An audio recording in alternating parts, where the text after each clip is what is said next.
amategeko yatumenyesha icyaha mugabo nta bubasha yari afite bwo kutubuza kugikora. Aho turabibona mu Baroma igice c'indwi aho Pawulo yiburanya kuva igice c'indwi ku murongo wa 5 ugasimba ku murongo w'indwi n'uw'icenda, mu Bikorinto ba mbere igice ca 15 umurongo wa 56 no mu Baroma igice ca 3 umurongo wa 20. Ariko Yesu yaduhaye intsinzi ku caha.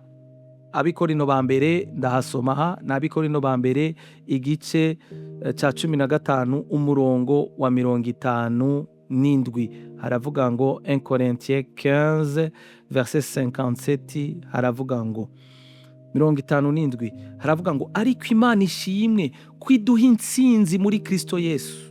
Ko 56 babayejeje kuvuga ngo kuko icyaha ngo nuruboyi ruza n'urupfu, ngo kandi ubushobozi bw'icyaha buri mu vyagezwe. Icyaha nuruboyi ruza n'urupfu, ubwo ruboyi ruza n'urupfu rukuye inkomezi hehe? Mu vyagezwe.